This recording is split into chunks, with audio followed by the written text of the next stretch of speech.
Programme में एक बार फिर खुश आमदीद। बात हो रही थी सियासी मंजरनामे के हवाले से और फौरी इंतखाबात का मुतालबा। वज़ीर-ए-आज़म ने इत्तेहादियों का इजलास तलब कर लिया और इस वक्त हम चूँकि देख रहे हैं महंगाई बहुत बड़ा चैलेंज है मौजूदा हुकूमत के लिए और साथ ही साथ चूँकि पाकिस्तान पीपल्स पार्टी ये कह रही है कि इलेक्शन इस्लाहात नैब के हवाले से इस्लाहात होनी चाहिए, लेकिन दूसरी तरफ इमरान खान साहब का जो प्रेशर है, इमरान खान साहब जलसों के ज़रिए इस वक्त प्रेशर बिल्ड करने की कोशिश कर रहे हैं।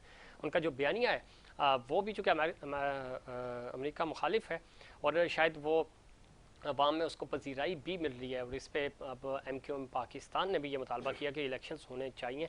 देखना ये है कि क्या इत्तेहादी मिलकर और ये हुकूमत फौरी इलेक्शंस कराते हैं या इलेक्शंस की डेट अनाउंस होती है और इलेक्शन क्या 2022 में ही मुमकिन होंगे या 2023 तक हो सकते हैं, क्योंकि बड़े नवंबर पाकिस्तान की सियासत का एक बड़ा इम्पोर्टेंट साल है, महीना है और इसमें चूँकि बड़े फैसले बड़ी चीज़ें सबकी नज़रें नवंबर पर लगी हुई हैं। उससे पहले चूँकि ख्वाजा आसिफ साहब अपने एक टीवी बयान में कह चुके हैं कि टीवी इंटरव्यू में कि इलेक्शंस पहले भी हो सकते हैं, तो अगर पहले होते हैं तो उसकी क्या मुमकिन सूरत हाल होगी। इन तमाम इश्यूज़ पे बात करेंगे।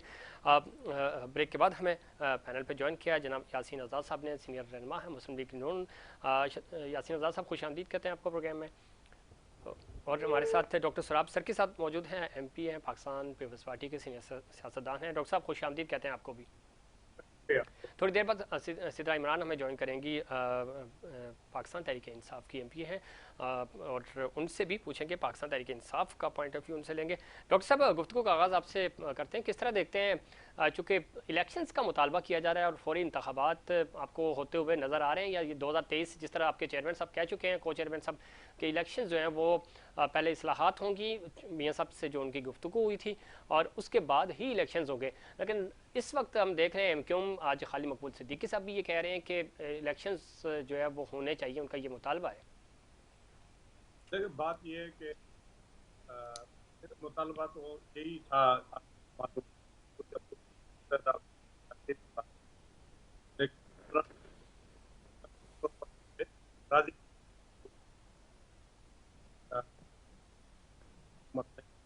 डॉक्टर सराब सक्सी साहब आपकी आवाज़ हम तक सही तरह पहुंच नहीं पा रही, कोशिश करेंगे आपसे दोबारा हमारा राब्ता बहाल हो सके। यासीन आज़ाद साहब अगर लाइन पे मौजूद हैं, डॉक्टर यासीन आज़ाद साहब आवाज़ आ रही है आपको?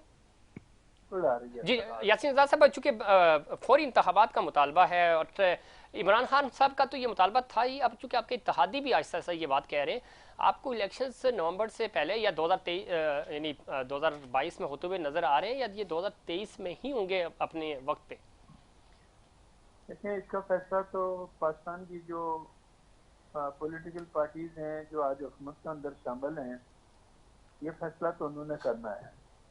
आपको याद होगा कि इससे पहले आज की हुकूमत जब अपोजिशन में थी तो वो इमरान खान साहब से ये मुतालबा करती थी कि इस मुल्क में फ्री एंड फेयर इलेक्शन होने चाहिए, क्योंकि तमाम मसले मसाइल का जो हल है फ्री एंड फेयर इलेक्शन में है। लेकिन इमरान खान साहब ये कहते थे कि मैं 5 साल पूरे करूंगा, मैं क्यों वक्त से पहले इलेक्शन कराऊं। ठीक, आपके जो सूरत है वो आपके सामने है। माशी एतबार से हम तबाही और बर्बादी के रास्ते पे जा चुके हैं, और बल्कि तबाही और बर्बादी अपनी जगह पे मौजूद है। और जाहिर है कि जो इस वक्त हुकूमत है वो माजी की हुकूमत जो थी अपना तहरीक इंसाफ की, उसमें भी इत्तेहादी जमातें शामिल थी और उन्हीं इत्तेहादी जमातों ने इमरान खान का साथ छोड़ा और आज मरकज में उन्होंने दूसरी जमातों के साथ मिलकर हुकूमत बना ली। ठीक, तो जाहिर है पार्लियामेंट के अंदर तो ना इमरान खान को अक्सरियत हासिल थी, ना मौजूदा हुकूमत को अक्सरियत हासिल है। तो मैं ये समझता हूँ कि तमाम मसले मसाइल का हल इलेक्शन में ही है। इलेक्शन में पाकिस्तान के 22 करोड़ अवाम ने फैसला करना है कि वो कौन सी सियासी जमात को साथ देना चाहती है, कौन सा नहीं। ठीक, लेकिन देखना यह है कि जो एस्टेब्लिशमेंट है उसका आइंदा इलेक्शन में क्या रोल है, माजी में 2018 के इलेक्शन में क्या रोल था, अभी वोट ऑफ नो कॉन्फिडेंस जो लाया गया उसमें क्या रोल है, ठीक, और आइंदा उनका क्या रोल होगा, ये तो आने वाला वक्त बताएगा। यासीन आज़ाद साहब, एक चीज़ बड़ी इंपॉर्टेंट है, चूंकि आप हमेशा खुलकर बात करते हैं और बड़ी बैलेंस बात होती है आपकी हमेशा, अब एक चीज़ तो है, मरीम बीबी भी ये कह रही हैं कि वो मलबा जो पिछली हुकूमत का था, और हम 6-8 महीने मैक्सिमम अगर आप हुकूमत कर भी सके तो यही आपका ड्यूरेशन बनता है, और सारी चीज़ें जो पाकिस्तान तहरीक इंसाफ ने की हुई थी वो हम अपने ऊपर ले रहे हैं, अपने कंधों के ऊपर वो टोकरा अपने सर पे लेके हम जाएं इलेक्शंस में तो ज़्यादा हमें नुकसान होगा। तो वो भी ये चाहती कि हमें इलेक्शंस में जाना चाहिए। MQ आपकी इत्तेहादी और जो माजी की हुकूमत थी उसकी भी इत्तेहादी थी, वो भी ये मुतालबा कर रहे हैं। तो बेहतर नहीं होगा और कि फौरी तौर पर इलेक्शंस में ही चला जाए, अब एक कौमी हुकूमत बनाई जाए जो निगरान सेटअप होता है, और उसके बाद इलेक्शंस अनाउंस कर दिए जाएँ, ताकि फौरी तौर पे एक तो ये हुकूमत भी, हमें चूँकि आप खुद कह चुके हैं कि अक्सरियत नहीं है तो फैसले करने में भी मुश्किल दरपेश है, तो बेहतर नहीं होगा कि एक निगरान सेटअप आए, अनाउंसमेंट करें और इलेक्शंस हो जाएं। लेकिन जब तक कौमी हुकूमत बनाने का तल्लक है, जी जी, जो हमारा दस्तूर है 1973 का, उसमें कौमी हुकूमत बनाने का कोई कंसेप्ट मौजूद नहीं है। राइट, आप लोग अपनी राय देते हैं, लेकिन मैं तो दस्तूर के मुताबिक बात करता हूँ। जी जी, कि दस्तूर के मुताबिक कोई कौमी हुकूमत बनाई जा सकती है, मेरे नज़दीक बिल्कुल नहीं बनाई जा सकती। ठीक।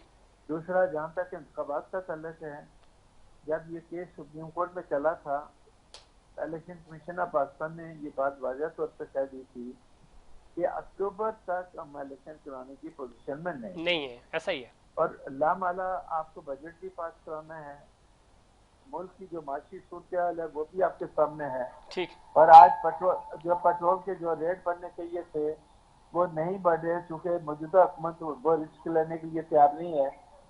कौमी खजाने से सब्सिडी में कितना पैसा जाता है वो तो आने वाला वक्त बताएगा कि पाकिस्तान का कितना नुकसान है। ठीक है। तो लामाला खाली एक जमात का नहीं है, आज जो हुकूमत में जितनी पॉलिटिकल पार्टीज बैठी हैं, ठीक है, उनको यासीन साहब क्विकली, चूंकि मैं चाह रहा हूँ आपका पॉइंट इस पे लेके फिर सराज साहब की तरफ जाऊंगा, कि शायद मौजूदा हुकूमत या मौजूदा जो सेटअप है, जितने भी इत्तेहादी हैं, वो भी पछता रहे हैं कि सबसे गलती हो गई, इस तरह तो हुकूमत हमें नहीं लेनी चाहिए थी, खान साहब को ही 6 महीने और कंटिन्यू करना चाहिए था, चूंकि मुश्किल फैसले हो रहे हैं, आप खुद समझ सकते हैं, ज़रा बहुत अच्छे करीब से सारे मामला जानते हैं कि डिसीजन तो नहीं हो पा रहे।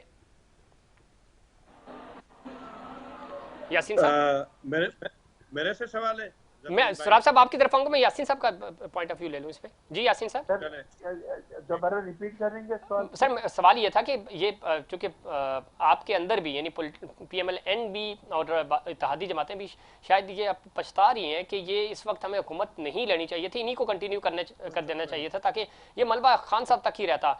अब ज़रा फैसले आप कर नहीं सकते, और अगर करेंगे तो ये गैर मकबूल फैसले होंगे, क्योंकि इन फैसलों के साथ, इस बजट के साथ तो आप आवाम के पास नहीं जा पाएंगे। देखें, जहाँ तक पाकिस्तान मुस्लिम लीग का तल्लुक है, पाकिस्तान मुस्लिम लीग के कायद जो हैं मियां नवाज शरीफ साहब, वो तो किसी भी सूरत में ये नहीं चाहते थे कि किसी किस्म की कोई तब्दीली लाई जाए। उनका पॉइंट ऑफ व्यू ये था कि इस हुकूमत को थोड़ा वक्त और दें, और लामाला जो सूरत बनने एक्सपोज जा रही थी उसका वजन आज बजाय आज की हुकूमत को बर्दाश्त करने के बजाय जी जी इमरान खान की हुकूमत को बर्दाश्त करना पड़ता। महंगाई अपने अरूज पे थी और ये महंगाई मजीद बढ़ेगी। तो मैं समझता हूँ कि अगर इमरान खान की हुकूमत को न चढ़ा जाता और उसको ये साल भी पूरा करने दिया जाता तो ज्यादा बेहतर था। ठीक है यासीन साहब, मैं आपकी तरफ आऊंगा। बिल्कुल जिस तरह आपने नवाज शरीफ साहब का जिक्र किया कि वो भी चाहते थे कि एक्सपोज हो PTI, अगले 4-6 महीनों में मजीद एक्सपोज होती, मुश्किल फैसले करने पड़ते, ये गलती हो गई। डॉक्टर सराब सरकी साहब, आप भी यही समझते हैं, चूंकि अब आप ये कह रहे हैं, यानी जरदारी साहब ने जो बात की उस दिन अपनी बड़ी तवील प्रेस कॉन्फ्रेंस थी, उन्होंने कहा मैं मियाँ साहब से बात हुई है, रिफॉर्म्स आएंगे। रिफॉर्म्स कैसे आएंगे? अभी यासीन आज़ाद साहब भी गुफ्तगू कर रहे थे कि अक्सरियत तो नहीं है, वही सेटअप के साथ आप आए हैं, बल्कि उससे भी कम नंबर हैं आपके पास। PTI के पास तो चलो 2-4 नंबर ज्यादा थे। देखो, बात यह है कि तकलीफ तो है, इसमें कोई शक नहीं है। मुल्क के अंदर हालात अच्छे पहले भी नहीं थे, अब भी नहीं है, लेकिन यह है कि इस हालात जो इस वक्त हालात हैं उनसे मुल्क को निकालना है। अब ये तो नहीं है कि आप फौरी तौर पर कोई खुदा न खास्ता इलेक्शन कराएं और कोई भी हुकूमत आए और वो हुकूमत आकर हालात बेहतर कर देगी। तो ये मेरे ख्याल में जो फैसला ये हुआ है अदम एतमाद का, बिल्कुल सही हुआ है। अगर ये इस वक्त नहीं होता तो आगे और ज्यादा नुकसान हो जाना था, जो कि मुल्क का और नुकसान हो रहा था, जो अभी जहाँ एक। लेकिन अभी इस वक्त डॉक्टर सराब सरकी साहब, नुकसान और ज्यादा आपके लिए, आपके जो इस वक्त हमें हुकूमत नजर नहीं आ रही, फैसला साजी नजर नहीं आ रही, بہت سارے ایشوز ہیں.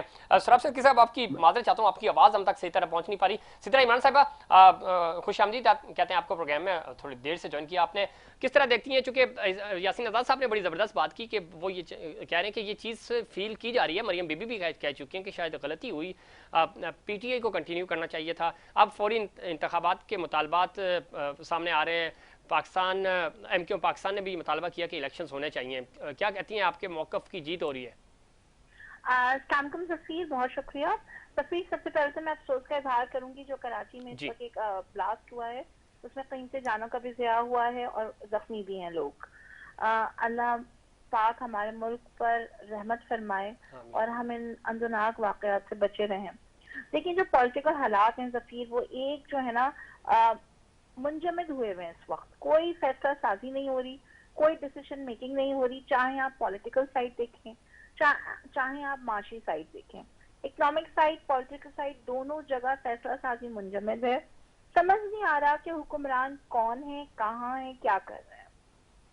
ہمارا موقف کیونکہ صحیح تھا, سچ تھا, سچ ہے, صحیح ہے, اسی لیے آہستہ آہستہ ملک کے مقتدر ادارے, تمام آپ کی جو اسٹیک ہولڈرز ہیں, میڈیا ہے, لوگ ہیں, عوام ہے, نمائندے ہیں, پولیٹیکل پارٹیز ہیں, سب کا رجحان اس طرف آ رہا ہے کہ واقعی حقیقت جمہور سے ہوتی ہے.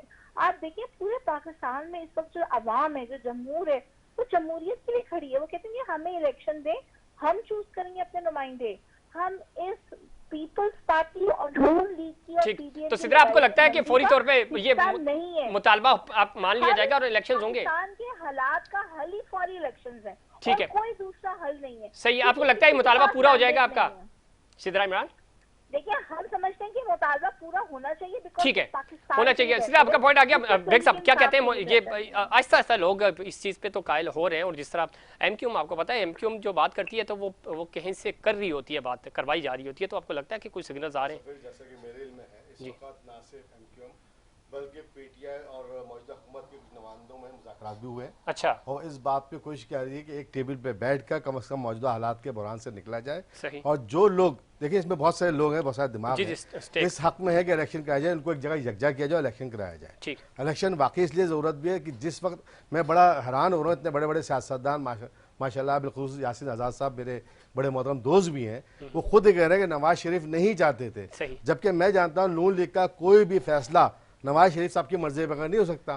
اگر میں ان کی یہ بات مان لوں, اس کا مطلب ہے کہ فیصلہ سازی کہیں اور سے ہوئی ہے, فیصلہ کہیں اور سے کروایا گیا, اور بجائے اس کے کہ اس کا ان کو فائدہ پہنچا, بہت بڑا نقصان ہو رہا ہے اس وقت. جو وہ سر میں پوچھ لیتا ہوں چونکہ ٹائم کم ہے, کہ وہ جو کہا جا رہا ہے کہ زرداری صاحب شاید کوئی ہاتھ کر گئے, تو یہ بات سر دیکھیں, بات یہ تو آپ بھی سمجھتے ہیں اور میں بھی جانتا ہوں کہ ماضی کے اندر زرداری صاحب کی کیا اس میں موجودگی اور رہی ہے اور کیا ان کے حالات رہے ہیں. رہی بات ایم کیو ایم کی حقیقت میں بیچارے کو دیکھیں, جس وقت خان صاحب کی حکومت تھی اس وقت تمام فیصلہ جو انحصار تھا ایم کیو ایم پہ تھا. آج بھی ٹوٹل انحصار ایم کیو ایم پہ ہے, اور ایم کیو ایم کا فیصلہ از خود نہیں ہوتا, یہ میں بھی جانتا ہوں اور آپ بھی بالکل ٹھیک کہہ رہے ہیں. آج چونکہ چاروں پینلسٹ سے معذرت اس لیے بھی کہ چونکہ ہمارا پہلا سیگمنٹ جو ہے کراچی بلاسٹ کی طرف چلا گیا, تو ڈیوریشن جو ہے وہ کم ہو گیا, اور کچھ ٹیکنیکل ایشوز بھی ہیں. بہت شکریہ چاروں مہمانوں کا, اور نیکسٹ کسی پروگرام میں ضرور ہم آپ کے ساتھ مزید اس موضوع پہ بات کریں گے, چونکہ سیاست ہی تو آج کل یہ ٹاپک ہے. لیکن اس سے پہلے ضروری یہ ہے کہ ہمارا ملک صحیح سلامت رہے, چونکہ کراچی میں جو پچھلے 3 بیک ٹو بیک بلاسٹ ہوئے ہیں, اس کی وجہ سے کراچی کا امن و امان, کراچی میں خوف و ہراس ہے, اور ملک پاکستان کی اللہ تعالیٰ حفاظت فرمائے. ہمارے شہر کراچی کی روشنیاں اسی طرح قائم و دائم رہیں, چمکتی دمکتی رہیں, چونکہ پاکستان کا معاشی ہب ہے اور پاکستان کو لیڈ کرتا ہے یہ شہر. انشاءاللہ کل آپ کے ساتھ دوبارہ ملاقات ہوگی. تب تک مجھے اور انسائڈ پاکستان کی پوری ٹیم کو دیجیے اجازت. اللہ نگہبان.